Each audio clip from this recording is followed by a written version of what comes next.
So again, we thank you all for joining us.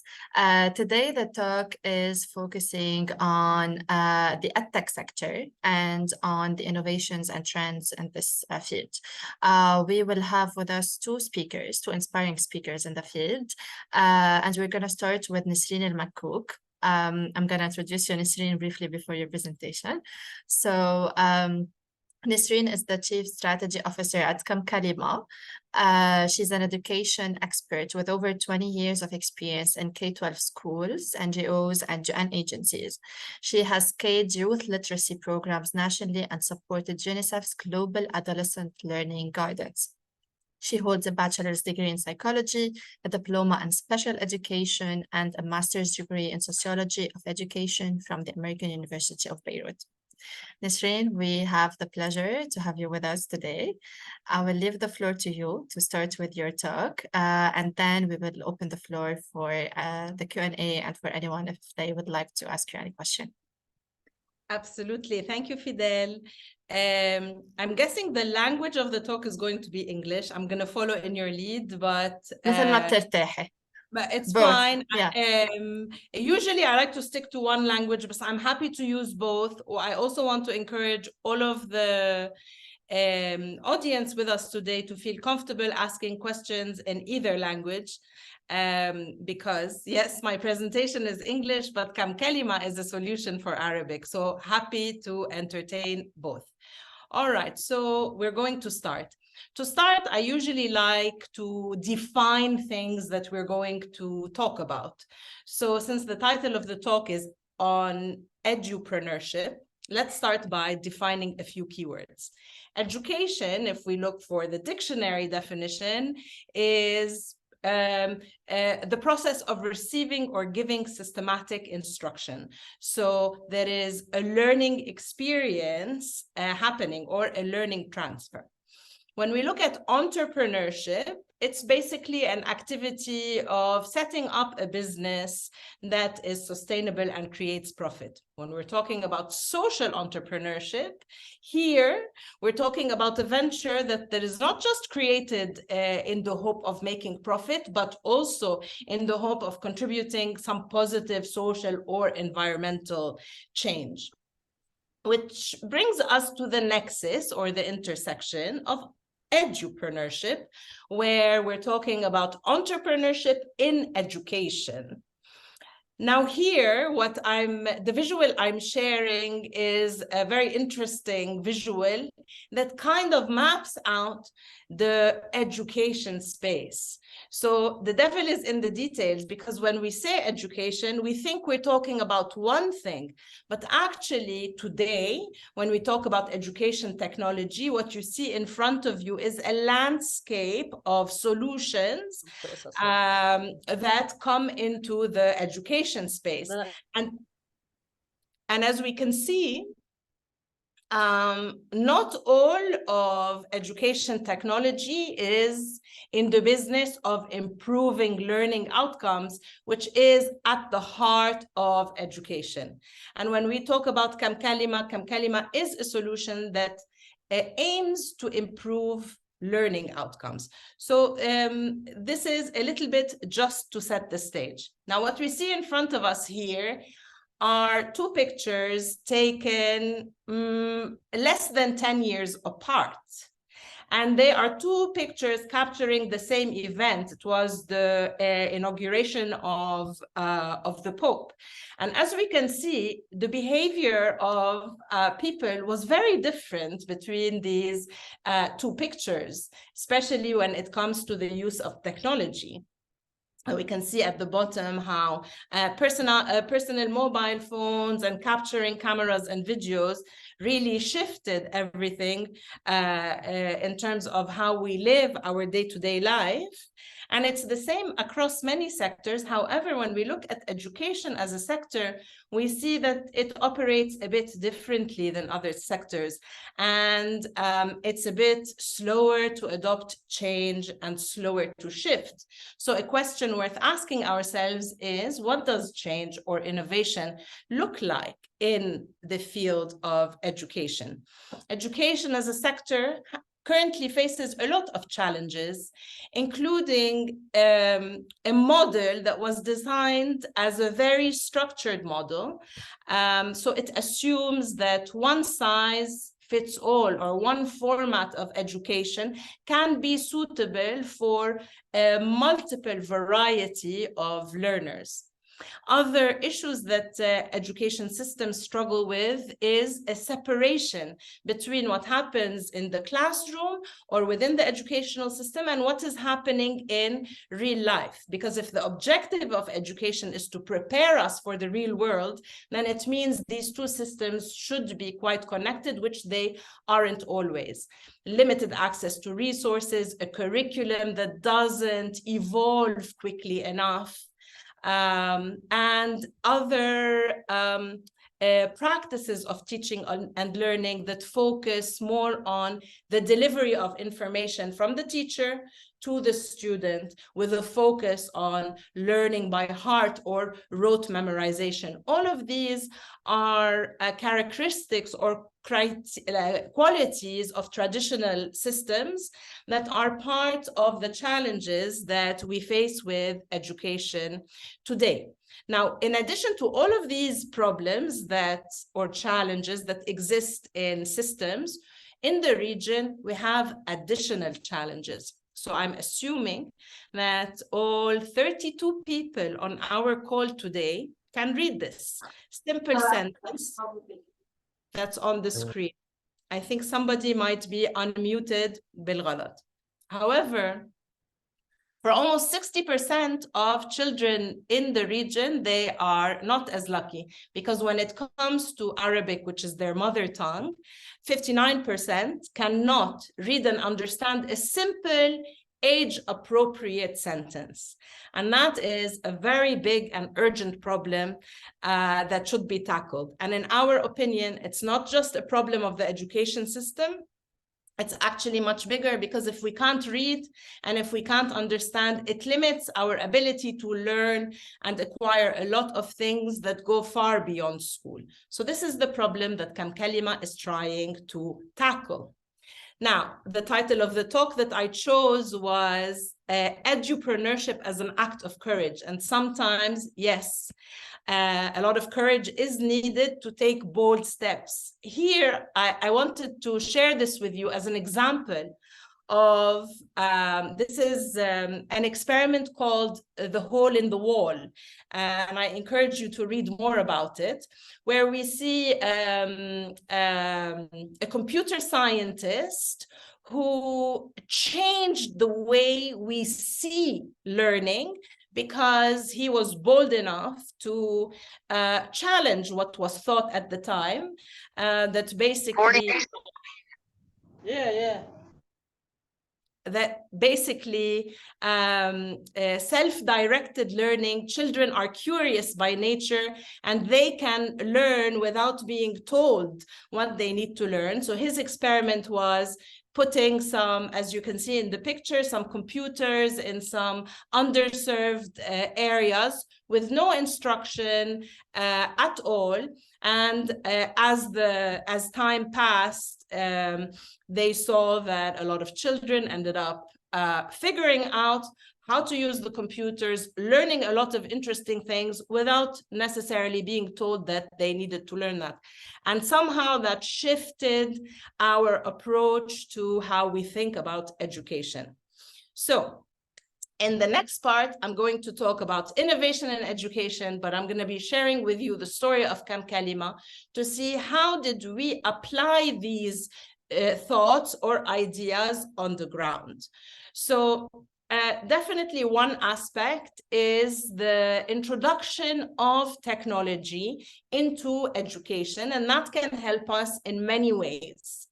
One way that Kam Kalima has used AI, or artificial intelligence, to serve students and teachers better is through the smart technology that we have to support young writers in Arabic. So The bot called Fahim that you can see on your screen is an intelligent bot that gives students tips based on what they're writing. So, for example, if I am writing something, and because my Arabic is not very strong, I tend to use a lot of colloquial Arabic in my writing rather than standard or fusha. So for example, ذات مساء كنت مستلقيا على تختي, as we can see, Fahim will say, هل تقصدين سرير? So it picks up on the colloquial and suggests the fusha. Other AI tools that Kamkalima has developed and pioneered with its users is the first tone detector in Arabic. Those of you who use Grammarly might be aware of how that works. And it's wonderful in helping teachers and students gain insights into their writing. One way we used this was during COVID, and we noticed that the sentiment in students' writing was becoming more and more negative between the first major lockdown in March and a few months after. And as a result, it prompted us to take a lot of action in preparing content that would help address this. Another innovation area is personalized learning. So we said that one of the challenges of the system is that it's one size fits all. But in reality, people have different needs. And when we can personalize, here we're seeing, for example, personalized feedback that students and teachers receive in using Kamkalima, which helps us make learning more adaptive to address specific problems. It helps teachers diagnose better and prepare better and deliver more effective lessons. Another element that's extremely important when we talk about innovation in education is the element of gamification. And really, I mean, this is not just something that's successful in education. As human beings, these game elements or fun elements will engage users in many contexts. Here we see how we use elements of gamification to support students in writing activities as well as reading activities. And we also notice how gamification improves the interaction that happens. So how has Kamkalima created impact for different users? For students, we see that our content, our focus on different skills really helps students a lot. And that is based on some of the data that we see in order to observe what's happening. So here I'm sharing with you data, a five-year data from when we started in 2017 till the last academic year. What we notice here is that students are reading more year on year, and they are understanding things at higher levels of complexity. I think this is an interesting moment to raise a point that is very relevant for anyone who's considering entrepreneurship in the field of education. At times, it would be important to reflect on how we balance between what the market demands and what the needs of education are. For example, as we started, we got a lot of feedback from users that they wanted data on reading, because other solutions give them that. They report on, how many words a student is reading or how much time they're spending reading. And from a technology perspective, we know that these kinds of metrics are not that meaningful, because screen time does not mean that a student is reading. And so we were very keen not to follow trends that do not serve education purposes. So here we came up with a metric that allows us to see how much they're reading with understanding, because it is our conviction that this is the important factor to monitor. What other impact do we see at the level of students? We see that not only students are reading more, but their thinking skills are improving. And here we use a taxonomy called Bloom's taxonomy, which organizes our thinking skills from the lower order thinking skills to the higher order thinking skills. And because all of the content on Kamkalima and the assessments are linked to specific learning outcomes and specific levels of thinking, we are able to see how this growth happens at different levels. Another important outcome measure is the interactions that happen for learning and connection, because learning is a social activity. And here also we can see over the 5 years how Kamkalima has supported teachers to provide students with more feedback on their learning, which is one factor that helps them to improve their output. Another layer of impact is not on students themselves, but on educators, or those key people in the education space that facilitate learning. Kamkalima supports educators with tools, with methods, with digital literacy, so that they feel confident to use technology in order to do their job more effectively. If we look at data from the past 5 years, we notice an increasing trend of teachers using these tools more. And that is an indicator that this tool is helping them achieve their objectives or filling a need. A third layer of impact that we can look at is at the level of communities. So with Kamkalima, we are happy that we are reaching students in both the public sector and the private sector across 9 countries in the Arab world. And through partnerships with other like-minded organizations, we are also able to support learners in non-formal education, i.e. those that are outside of school. And with that, we support refugee learners across the Arab world, as well as other populations out of school, including in detention centers, juvenile centers, etc. For sure, a layer of impact is in terms of the reach. Who has access to technology and, who has access to learning, and technology expands that to reach more learners and more teachers. Of course, no journey is without its risks and its challenges. In the space of education, well, like all entrepreneurship, there are, of course, financial uncertainties that one has to consider.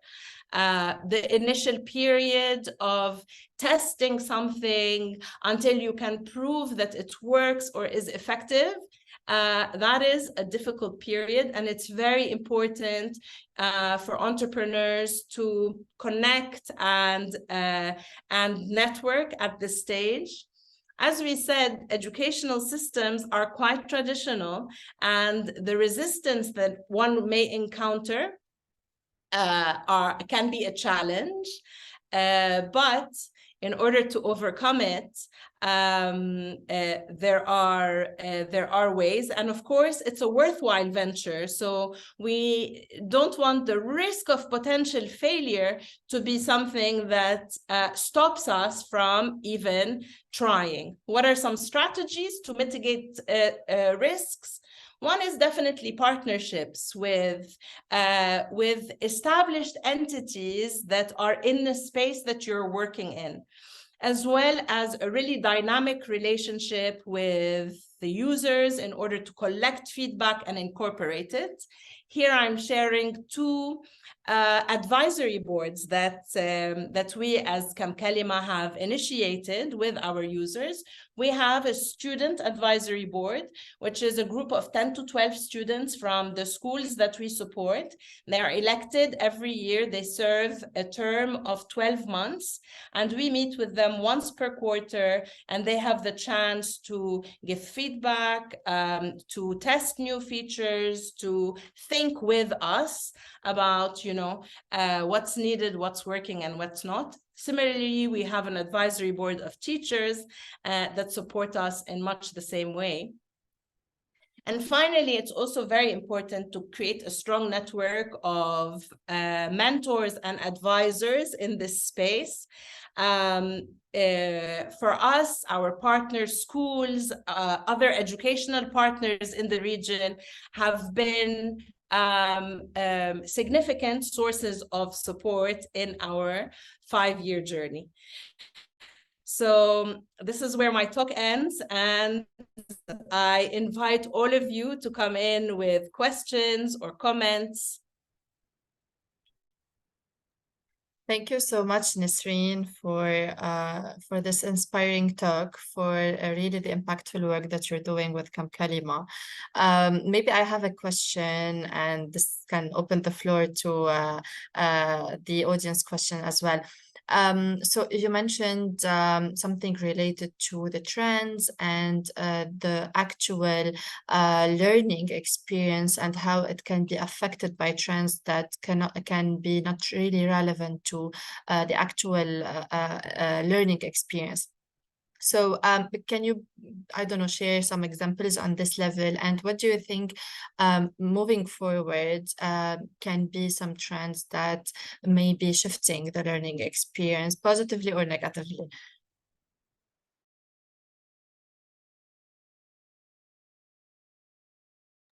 All right, sorry, I had to unmute myself. So I'm not sure I understood the question well. So if you can rephrase before I give it a shot. Sure. So Nasreen, الفكرة هي إنه we have a lot of trends when it comes to technology, etc. And we know that the learning experience, for it to be really focusing on the outcomes that the students need, there are so much not يعني في matchmaking ما بيكون perfectly aligned. So what do you think that some technology trends can impact or affect the learning experience positively or negatively moving forward? يعني شو يلي حيأثر سلبا، شو معقول حيأثر إيجابا برأيك، أو يكون عم بيغير من ال learning experience? Okay, so I think, thank you, Fidel. It's a very interesting question. John, I see your hand and I'm coming to you next. To answer your question, Fidel, I think what is needed, particularly in education, and this is why I showed that slide with the periodic table that shows the EdTech landscape. The devil is in the details. What is extremely important is to clarify your value proposition. What is it that you are trying to do? And to stay away from words that sound exciting and wonderful and have lost any meaning. And we see that happening not just in education, but in any space. Every period of time, you have a few, 2, 3, 4 bling bling words that everyone is using. And very often not in the right way, not in the right place. When we're talking about education, remember that periodic table. Remember that anything from a tool that helps you schedule classes, to a tool that organizes the schedule of the bus drivers, to something that's a payment gateway, to something like Kamkalima, to tutoring after school, to, I could go on and on. They have 55 typologies that fall under education technology. But when we look at education, we see that education is the process of improving learning.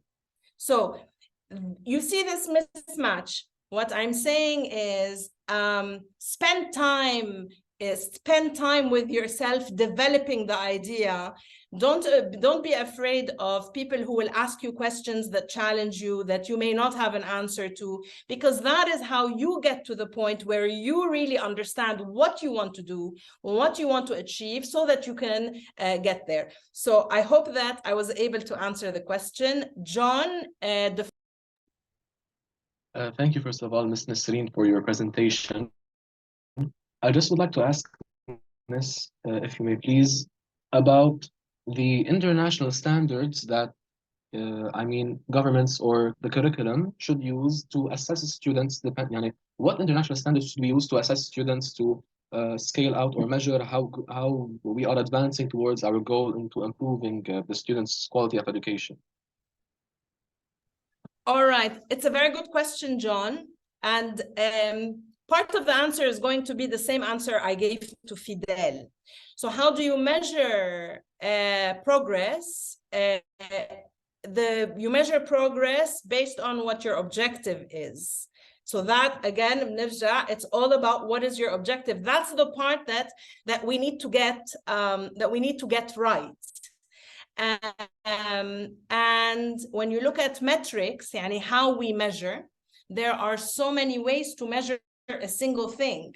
It depends what you care about and what you think. I would encourage everybody that is trying to do something in the education space to start by drawing out a logic model of what is happening now, what is it that you want to happen, and what are the different components that are interacting together. I wish I had time to walk you through, for example, our theory of change, our logic model, how it was developed and how it evolved over time. But yeah, did I manage to answer your question, John? Yes, thank you very much. All right, so Rawan. Okay, so thank you so much for everything you've said. Honestly, I'm a teenager that's really interested to start something at a young age. But honestly, so many people say, you're still young, or you can't. Or many people supports me.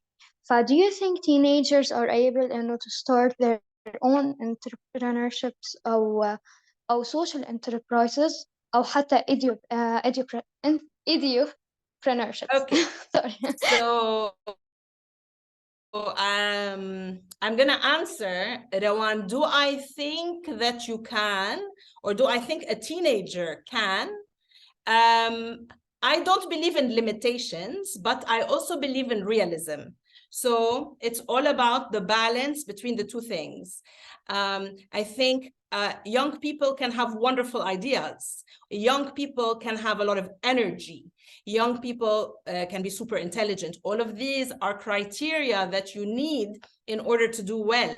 But also what you need is you need to know the industry that you are stepping into very well, whether that knowledge comes from you directly or maybe from somebody that you decide to work together with, but it needs to be there. Like anything, if you want to offer something useful, it needs to be born from really an understanding of the space. And here I will give you an example.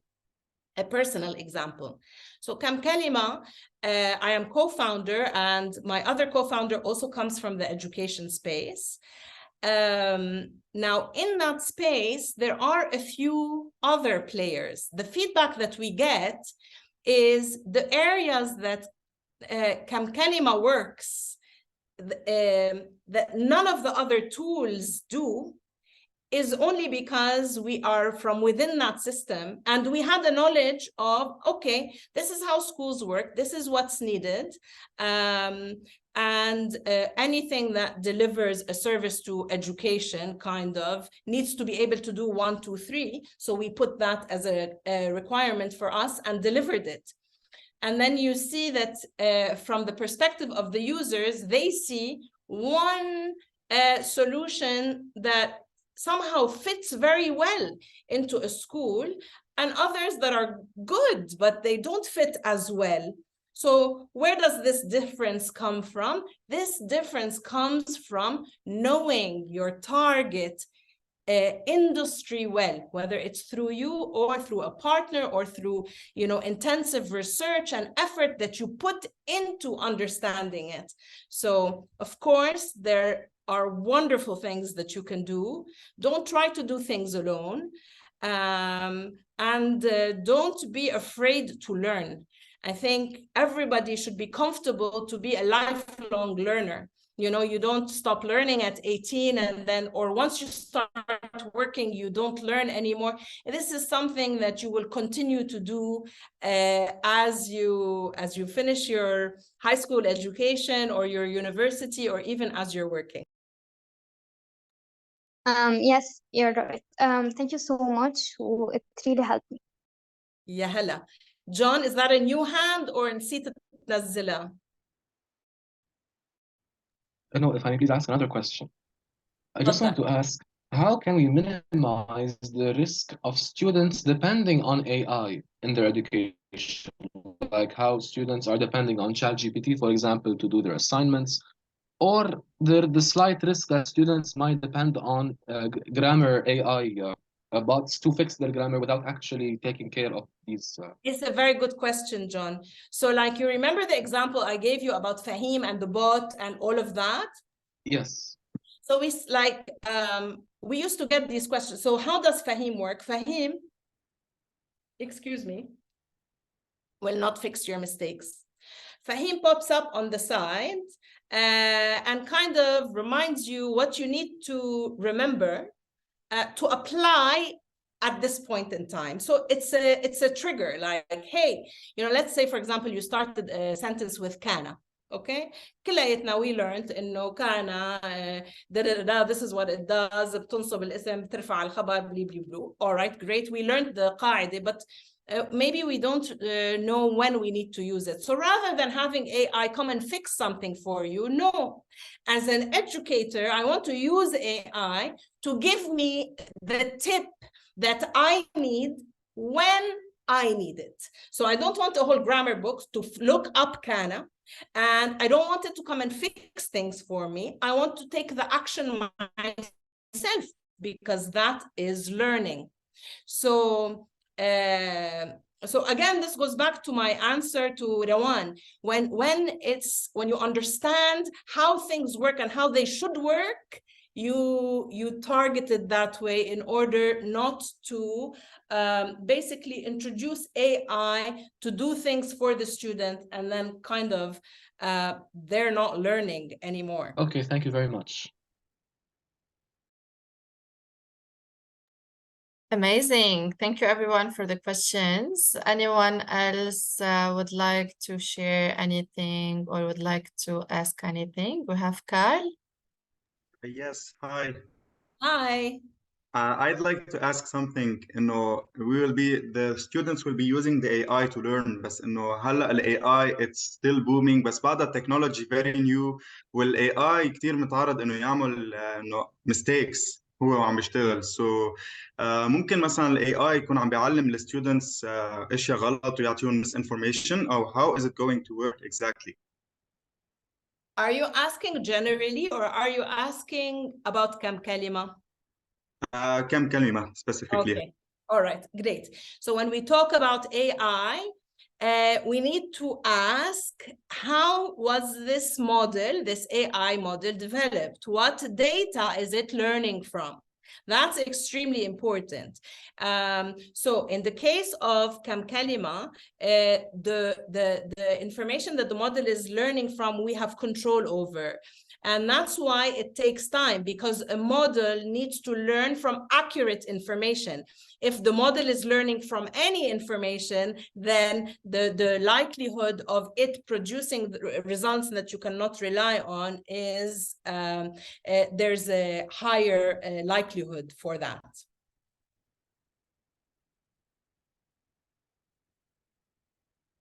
Did I answer, Carl? Yes, thank you. So All it's right. more about the source of the information that the AI is using to be trained on. Absolutely. It's how you train the models. Great. Nisreen, we have a question in the chat. Olga is asking, you've mentioned that you partner with schools. How and on what terms? How and on what terms do we partner with schools? Well, so technically we are a service provider for schools. Kam Kalima is, if we want to talk from the business lens, it's a SaaS model, a B2B SaaS model. So it's software as a service that they subscribe to. But our approach with schools is not it's not a business client approach, because the education space is not your typical marketplace. So until now, most of the schools that are within our network are ones that have reached us organically or through other schools. And I also want to say that we're very proud of a very high retention rate. So when we bring on a school into our community, 85% of schools that join renew year after year. And this data that you saw, a lot of it, it's 5 years data, and a lot of the schools have been with us 3 or 4 or 5 years. And this is an indicator of success in EdTech.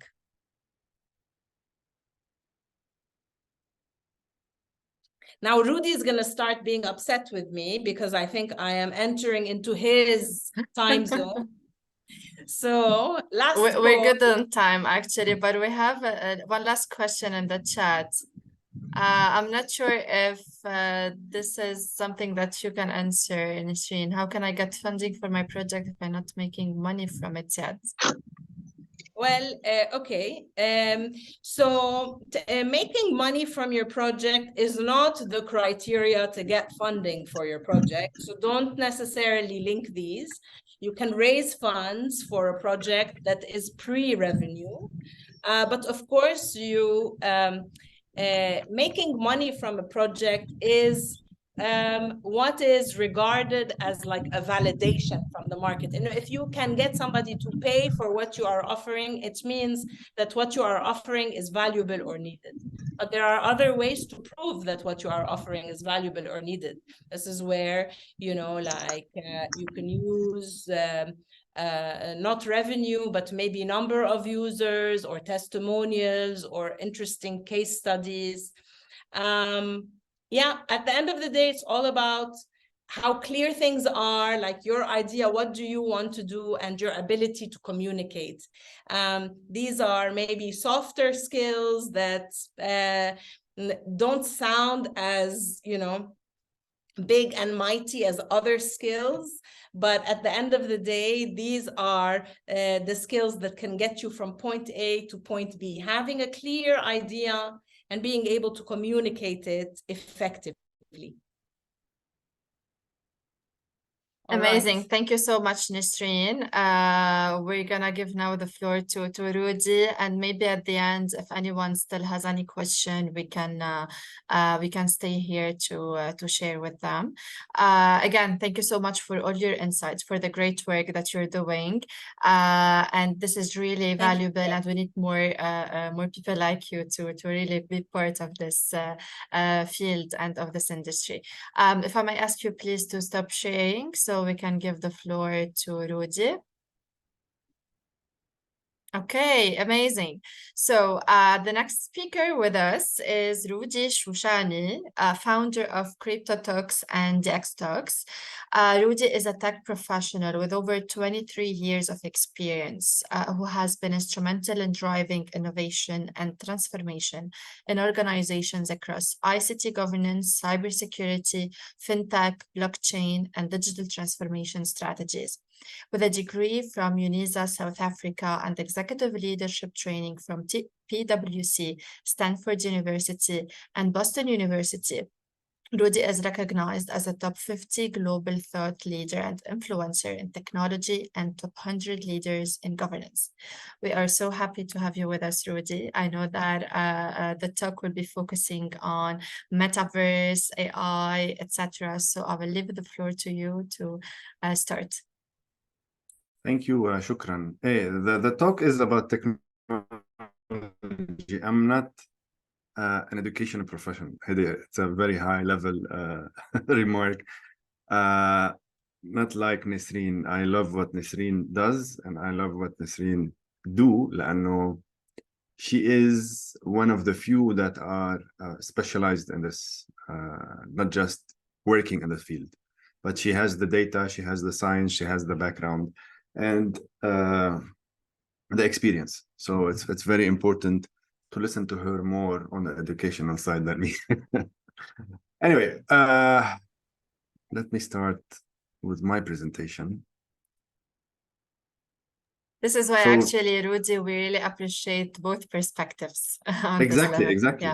Yeah. My perspective is technological and educational, of course, but you know, I'll be discussing many things, but today the world is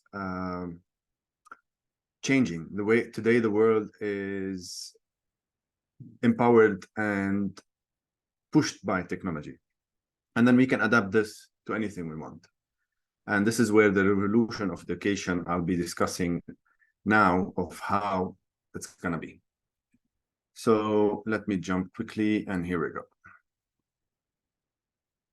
So the talk today, as mentioned, it's revolutionizing education, exploring global AI. I saw a lot of questions on AI. I'll try to answer some of them later on. Integration of technology and the metaverse for dynamic learning.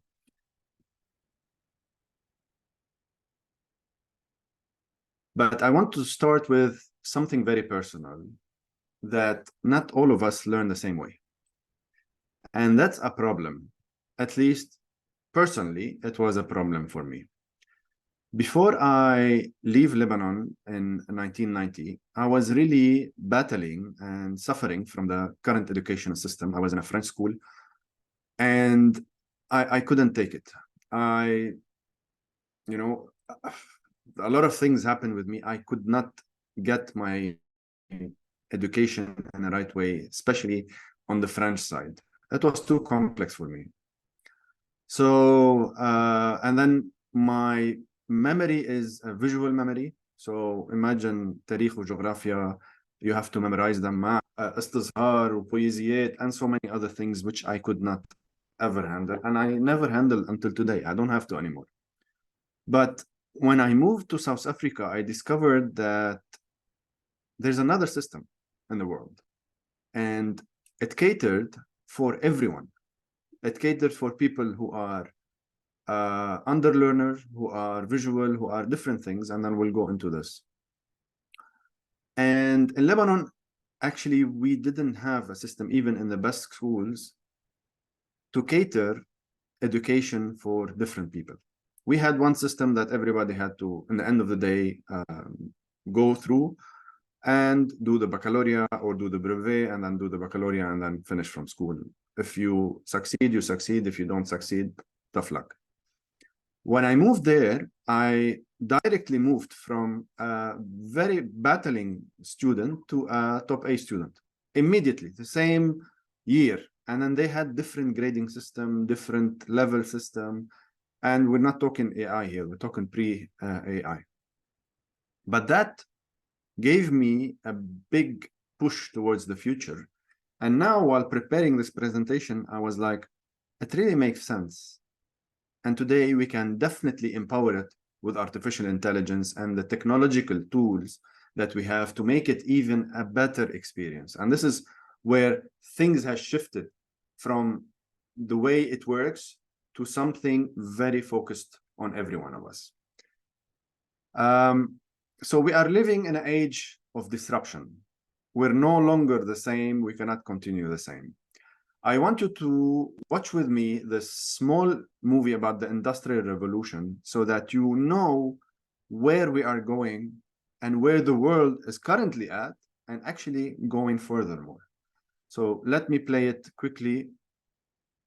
The original Industrial Revolution was driven by the discovery that you could use steam engines to do all kinds of interesting things. That was followed by additional revolutions for electricity and computers and communications technology. We're now in the early stages of the fourth Industrial Revolution, which is bringing together digital, physical, and biological systems.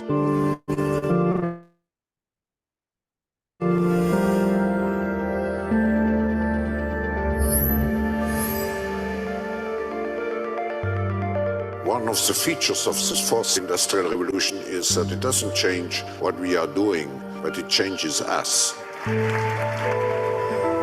We need a different economic model that will allow us to meet the basic needs of every human on the planet, and that will be focused not on growth per se, but on maximizing human well-being. We have energy technologies that can power our civilization, but how do we get it and implement it at the scale we need at a price that people around the world can afford? If we're able to do something to transform cities, to make them more efficient, then the impact can be huge. We can use asset tracking, we can use IT, we can use 3D printing to decouple growth from the resource constraints we have. The question of adding quality to quantity, it's really about a diverse, safe, healthy, and just world with clean air, clean water, clean energy. Together we are fighting to preserve our fragile climate from irreversible damage and devastation of unthinkable proportions. The prediction of 5 million jobs lost by 2020 to technology is serious, but the main question is, how will we define work? How will we share the wealth? How can you have a doctor that really knows a lot about data? How can you have a biologist that knows about medicine? We have to create a space that enables people to think freely, to think divergent thoughts, to think creative thoughts. We really need new education or new training. We're working with a World in Motion and First Robotics, trying to encourage students from third grade all the way up through the end of high school to pursue science, math, and different technologies. It's this ability of digital technology to change outcomes, to truly empower people that can create a more equitable growth. Fourth Industrial Revolution has the potential to make inequalities visible and to make them less acceptable in the future. I was the first person in the world to be able to voluntarily move my legs while stepping in a robot. The cure will be possible if enough of the right people have the will to make it happen. We're seeing this incredibly exciting convergence of genome editing, DNA sequencing. Governments have a very important role to play in enabling the safe and effective use of technologies. We need to take responsibility at every level of society to adapt to these technological challenges, which are redefining what it means to be completely embedded in this world. Even though we have everyday problems we have to solve, we have to find a way to lay the foundations for the innovations of tomorrow. So the world is really changing, as we can see, but the whole problem still remains about our education system. I'm not just talking about Lebanon, it's a global problem. So how can we move forward? How can we change this? How can we change our narrative? And funny enough, a study by the United Nations, ESQA, last year, they discovered that the Arab region is missing this fourth industrial revolution. So that's another red flag for our region, not just Lebanon, but the whole Arab region. We have some few exceptions, but in general, we are really missing this fourth industrial revolution. Now, sorry for that. Now, the question is, something is happening on my computer. Just hold on.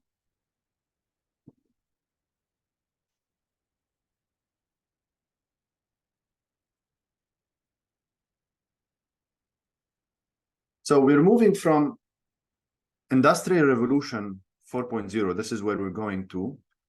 And we're adding the Educational Revolution 4.0. The whole curriculum must be changed. Everything we know about education is changing and will be changed.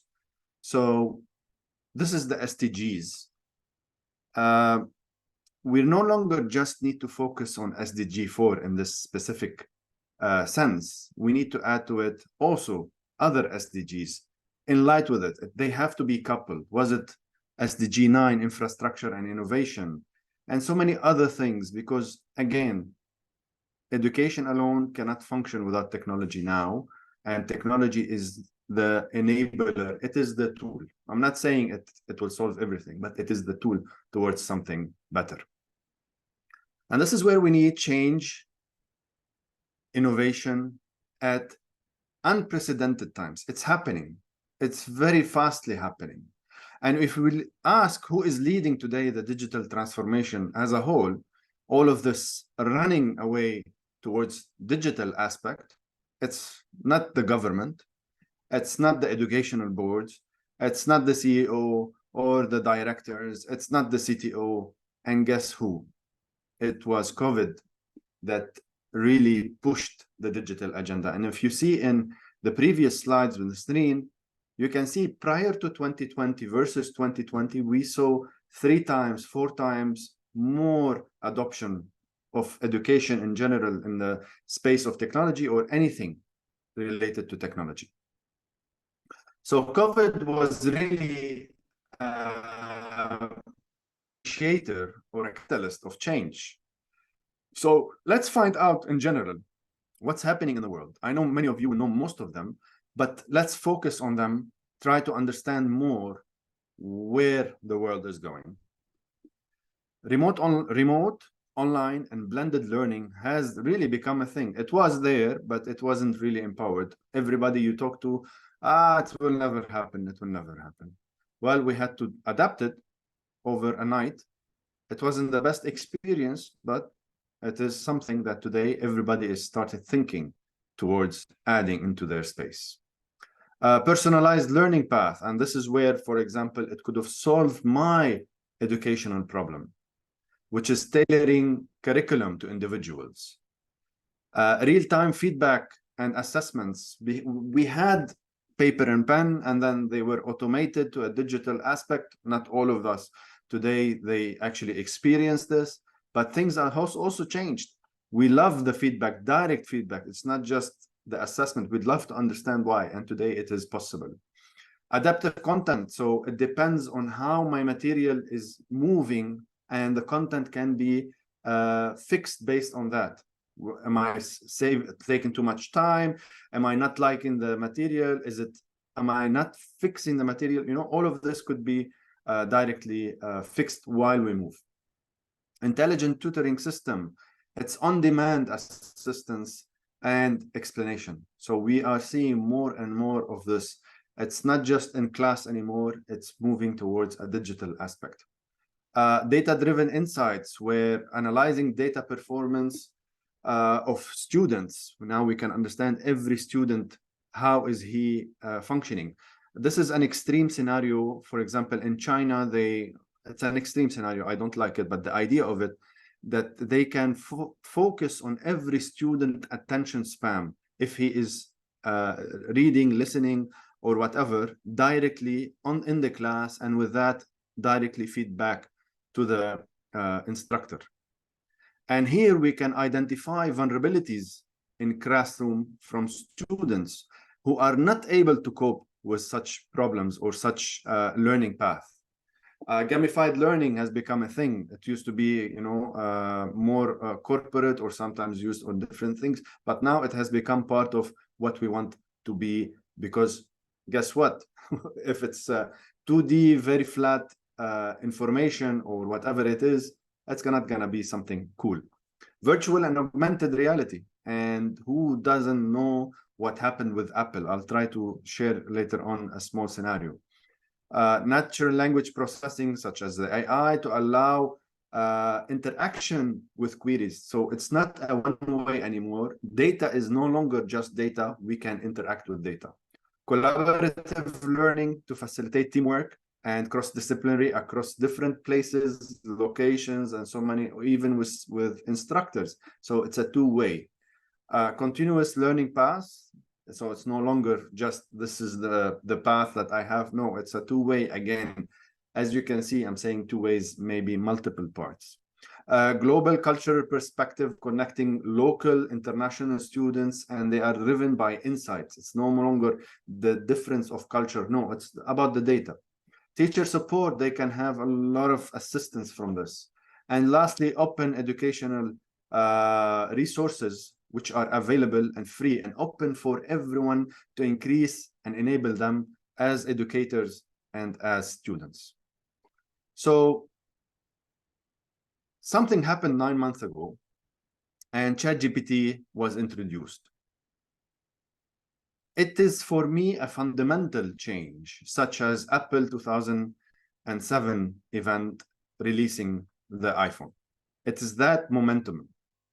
So we must really try to grasp the technology, was it from AI, large language model, or different AI models, not be afraid of it.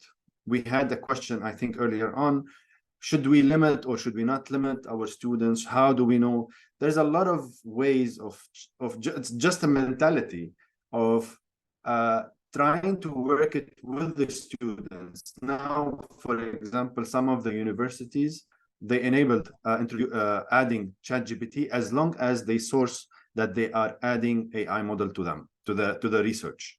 And the way you ask questions, the way the understanding of the outcome of the research, this is what becomes today important. With the internet, the data is there. ChatGPT is just helping us more towards gathering this data. And with a big also note, ChatGPT is like a human. If you feed him garbage, guess what? He's gonna become or giving us garbage. So please, always in anything you ask him, do double check. And then I always do double check. And guess what? 50% of the time, it's not the right data that I want. So don't take it blindly, always fact check what you want. And today there's a lot of tools to know if this AI, or if this research or data was given using AI or not. It's very easy to understand, to identify it today. So you cannot really cheat on a full scale, but what is important is the movement towards understanding of the subject and how I can ask the student, what did you learn? What is the output? How can you learn? So if he memorized that, that will be kind of a big important thing. Now, ChatGPT, again, it was monumental. And the adoption of ChatGPT under 5 days, 1 million users, and under 2 months, 100 million users, something we've never seen in our history of digital space or anything technically. It is so fast, not even Netflix, Instagram, WhatsApp, Facebook, they were able to do it. The amount of adoption is something unseen before. And this is what we have to also cater and try to understand more of how we can utilize it. So AI, just for the info, has been there for 73 years. It's not something new. It was only decommercialized or commercialized in early 2010 because technology is now available.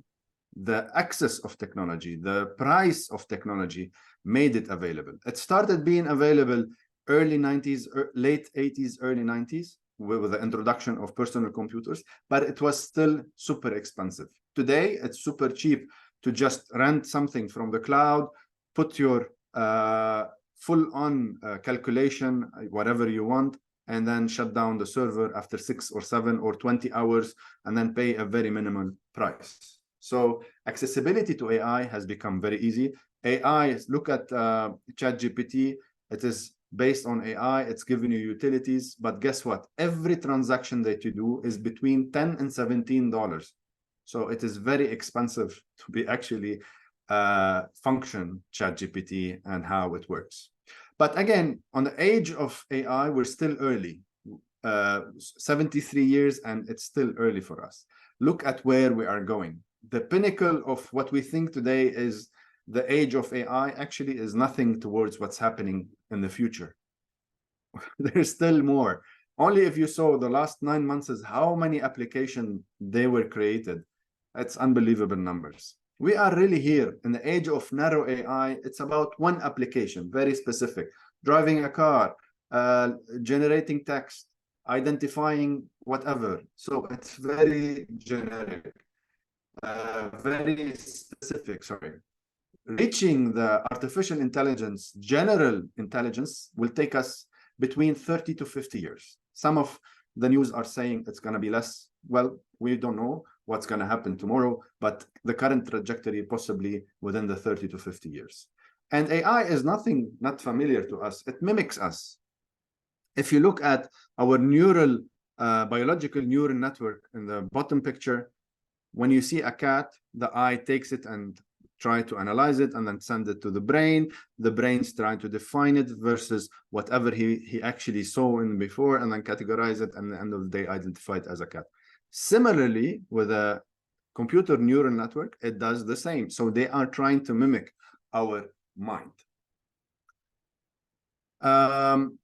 So personalized adaptive intelligent learning system is the way forward. It has to be put on as the way forward. It has to be adaptive, it has to be personalized, and it has to be intelligent. This is how AI can really bring success into this, and it's a game changer.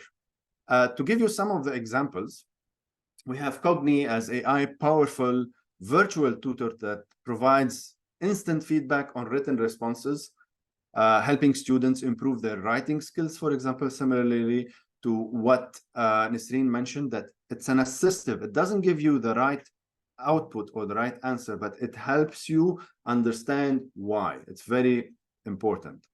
Netix Learning, using AI, this platform adapts learning content based on learner behavior and performance, providing personalized and engaging experience. So if I'm suffering in my learning, it will adapt this whole output of data that it has over me and then give me another pass or something even better for me to learn.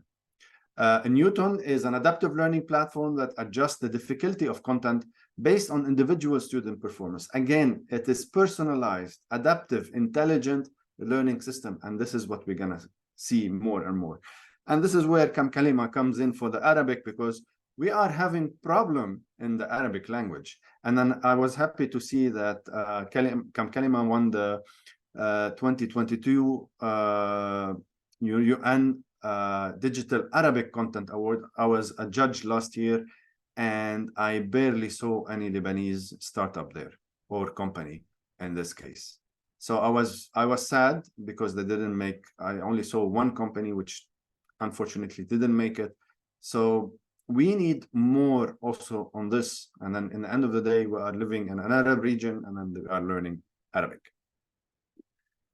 So this is a black swan that I always put, because we don't know what is tomorrow, what's happening tomorrow. What is the new ChatGPT black swan, or what is the new system that will be deployed? We're talking about quantum computing within the next 3 to 5 years. We're talking about generative AI in 30 years. Will it happen before that? We don't know. But what we know is, don't treat this as an attitude similarly to how we dealt with the calculator or with the computers. You have to be open to change, because guess what? Change is upon us, and it's changing everything we know. So if you don't adapt to change, change for me is the only constant. If you don't adapt to change, you're going to be left in an old world. And then I will end the AI part and move to the metaverse. I'm happy to, I don't know if many of you know that it was approved to add AI into the curriculum in Lebanon. I was one of the people that somehow involved in one way or another, and we're working with with an NGO to push this part of the digital transformation in the government by lobbying on making this a reality. So I'm proud to see this going forward. It will take around 3 years in total. It's been a year or something now, and hopefully this will bring us towards the future in our current learning and education system. So I'm very happy to see this being implemented into our daily lives, let's say. I'll move to the education in the metaverse. And this is where we step in a different place, away from home, away from office. You can do it technically anywhere. Education in a metaverse is based on a new type of education, immersive technologies. It's a virtual extension of our reality. It allows you to perceive better understanding and surrounding of the current realities. They are literally immersed as a person in a given event or education perspective in this way. Now, if we look in the world, now we're not going to look far, just 120 kilometers away. The #1 university that is teaching blockchain and metaverse is actually called University of Nicosia. And I attended my first course back in September last year in the metaverse. So it was really interesting. It was my first, maybe because technically we didn't have any courses online. So I was in there for the experience to try to understand what's going to change in an education system. I am a continuous learner. I'm a long life learner. I don't stop learning. I learn on every day. You know, I never stopped learning. So I wanted to see also, would this give me a better experience or not? And let me say, at least it was something new for me, because today I barely go to classes, but I do most of my education online. So being online 99% of the time gave me a new perspective of immersive interaction, of watching courses, interacting with the students, interacting with the trainers. But we're still early.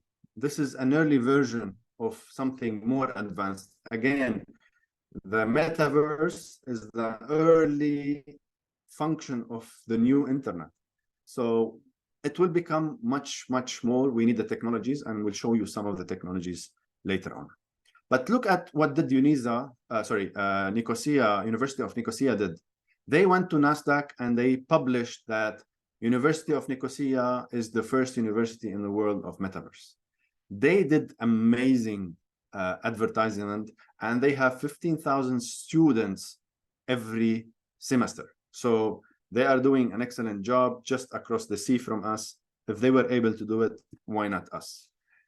And talking about metaverse, somehow we have to talk about digital assets or NFTs. Transferring the books to the NFT. So NFT is technically a digital asset. It could be a photo, it could be a PDF, it could be a video, it could be a file, it could be a presentation, marketing content. Anything you have on your computer is technically a digital asset. And they certify this in an NFT way. NFT is just a non-fungible way of exchanging digital assets. Now that we have a mechanism to authenticate me on the blockchain, regardless of what we know from NFT, we're talking about use cases here. They gave me a PDF using NFT, put on the blockchain on MetaMask, and they gave me the books in a digital format for me alone, based on my wallet. And that was for me also something out of the innovation of how we can interact and authenticate. Have you paid your, for example, for the book, and this is how they transfer the book. So all of this could be now done digitally all over with ease of access. And when I mention the world of metaverse, it doesn't have to be physical, virtual. I'm not pushing the agenda of the metaverse technologies towards virtual only. I don't believe that the future is virtual only. We might be having a lot of use cases and a big percentage of population. I mentioned I go 90% or 99% of my time is online learning, but that's not the only way that we can learn. It has to be kind of a hybrid way. And this is where the metaverse technology have the potential to transform schools, lessons, bring teachers and students together, was it remotely or locally, enhance vocational training, and create, most importantly, opportunities for lifelong learning. There's a lot of benefits that goes with learning on the metaverse. Let's look at this scenario of a school in Japan. This is the first school actually to go full on metaverse hybrid experience. Let's look at this. 今のこのネット社会と呼ばれる現代に、即した新しい教育というものを実践させていただいております。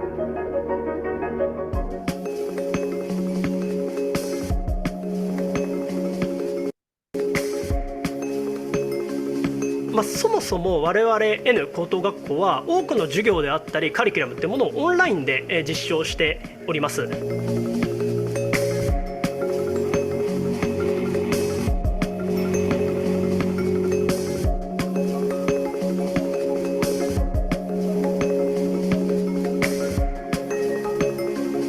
登校日数ですよね、そのようなものを組むことができまして、自分のペースでオンラインにて授業に取り組むことができるということなので、今基本的に通学は週3日、こちらのキャンパスに来ていて、残りの平日の2日間は家で、勉強をしたりだとか。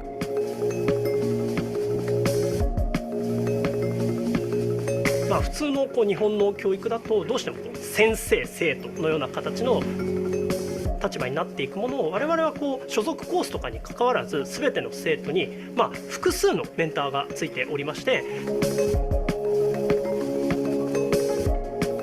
ですがこちらを生徒は選んでいただくことと、自分がやりたいことっていうのに優先して取り組み、そちらに学校側を合わせにいくっていうふうなことができるの。そうですね、新しい技術たくさん、使われていて、有名なところだと VR であったりとか。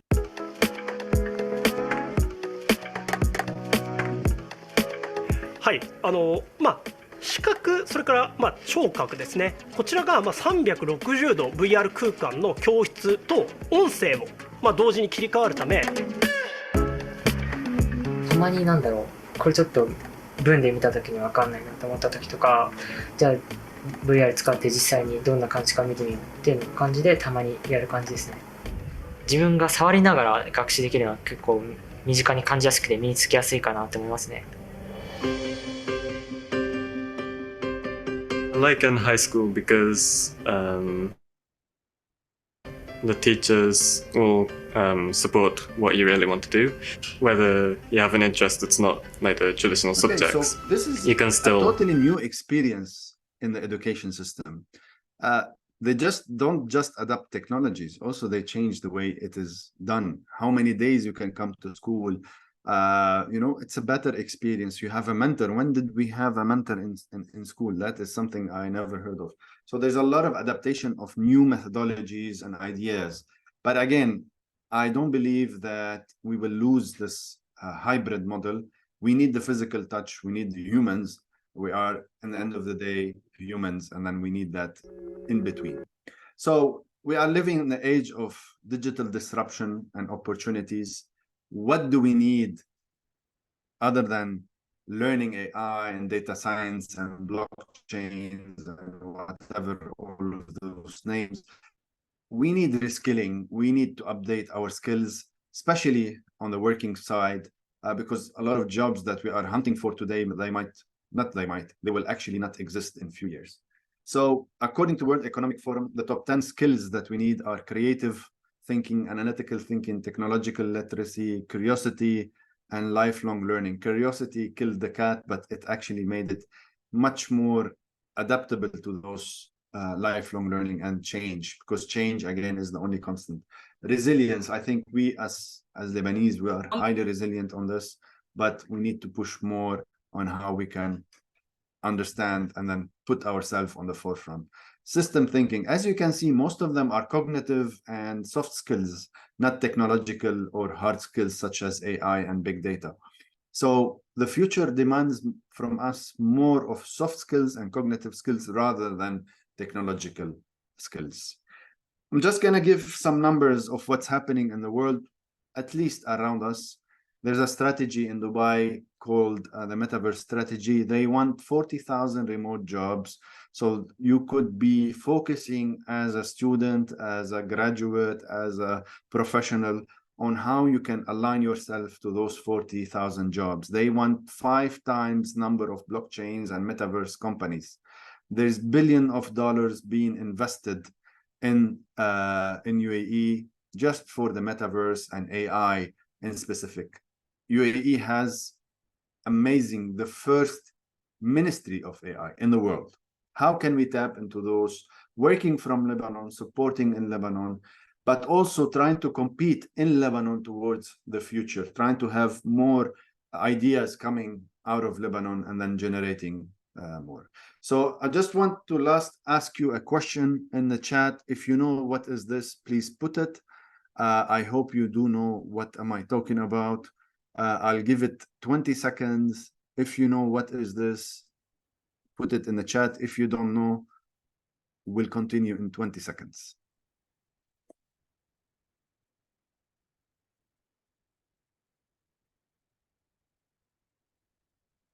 Habib, which VR? Same to John. Do you have a specific brand? And why am I asking about this? Thank you for the answers. This is the new Apple virtual reality innovation that they did. And they brought the whole world into this. It's still expensive at this point of time, but it's amazing innovation that can lead us to where the metaverse and the future of education. Check out YouTube, put Apple VR headset and then watch the movie. It's amazing what they have done. It's crazy innovation, and we will be building, if we can build applications of educations in there, they will be a big economy, similarly to the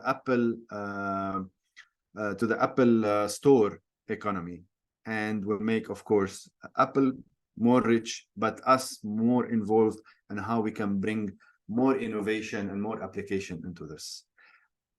This is, if you're interested to scan this QR code, it's 43 AI-powered tools to really boost your productivity. And it's a summary of many different tools. We love it because I think every one of those will have potential to help you and then make you a better version, if you want. And last but not least, do join us on our podcast, and you can connect with me on LinkedIn using the QR code. With that, I'd like to thank you and open the floor for questions. احنا بدنا نقول لك thank you so much Rudy. This is really impressive. يعني الموضوع أصلا اللي عم نحكي عنه it's هيك intense وموضوع كبير. We have the first question من John. John, please.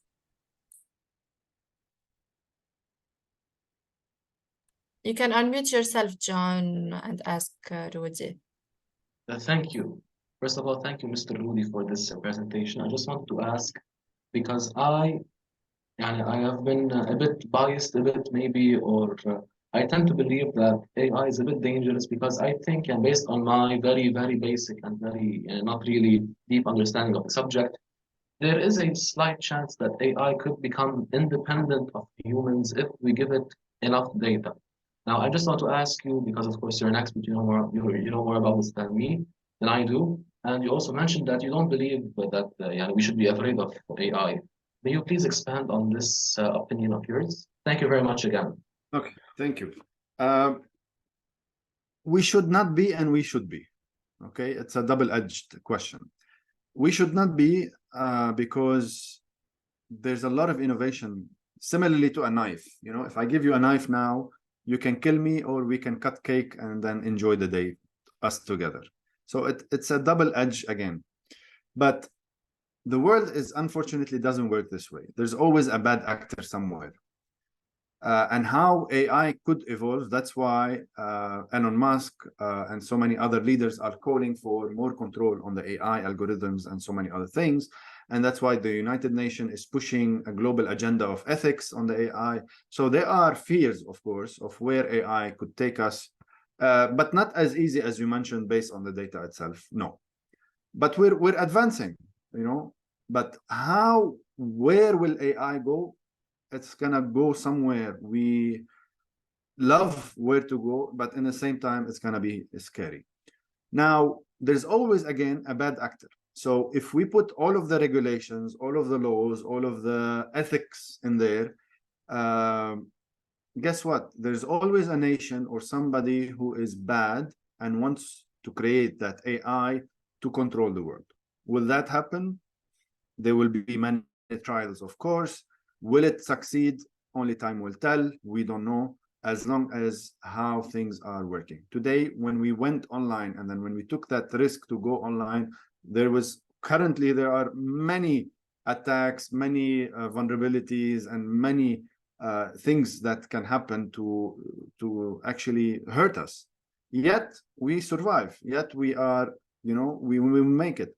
AI is not a walk in the park. For the first time, we have the technology to mimic anything that we want. Today, we've seen how it is used for example, to shame somebody using AI to make him look like somebody else, and using, for example, porn website publishing on there to try to defame them and try to make them as, or taking 3 months ago, there was a movie that came onto the internet that Washington DC has been hit, or actually the White House has been hit by a missile. And then when the US market opened up, they lost around $300 billion. And 3 hours later, it turned out it's a false movie. So yes, AI could be used, and it is used currently for bad things. But how we can control it, this is where the world now is trying to meet further, trying to grasp more of how we can control it and understand where we can have that kill switch. Thank you very much, Mr. Rudy. Thank you.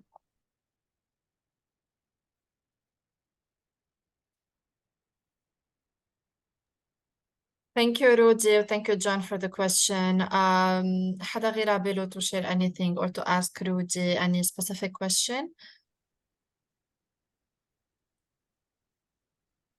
I guess not.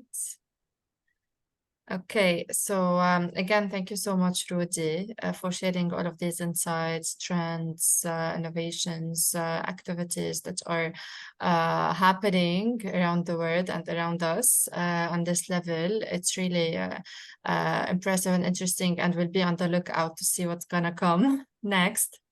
Okay, we have one final question here. A lot of innovation. Yeah, so we have a just question. going to share now. Before I answer him, I have shared the YouTube video for Apple. Please do watch it. It's a 9-minute movie. It's an amazing, it's an amazing thing. It will open a lot of eyes to show you where the things are going. What are your thoughts on fine-tuning a pre-trained AI? Fine-tuning pre-trained at this point of time, if we don't know what is the data, you can fine-tune it as much as you want, but I will never know what is the data. So I'd rather have the code and then tune it onto the data that I know, so I can fine-tune it based on that accordingly.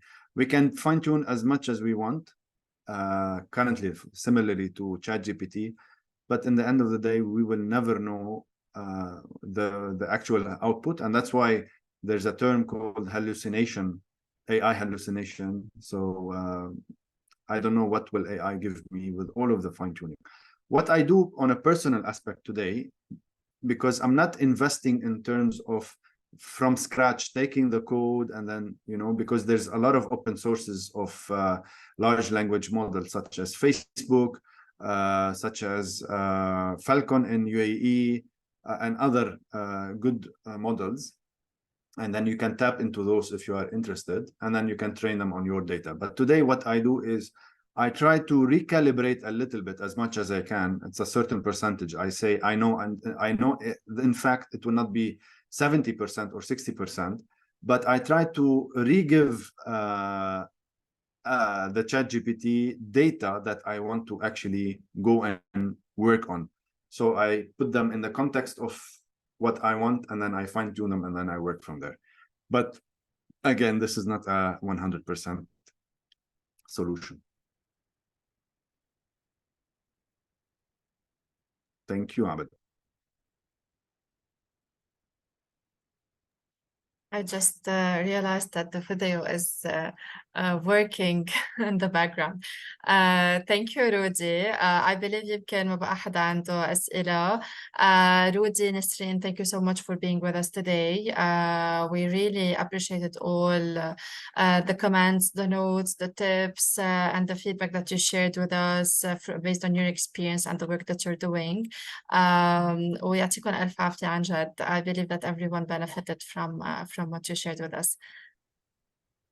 Thank you, Fidel, for having us, and thank you for our young audience for their attendance and their interest and their active engagement, and wishing them the best of luck. Rudy, it was a pleasure to meet you. Likewise, safe recovery.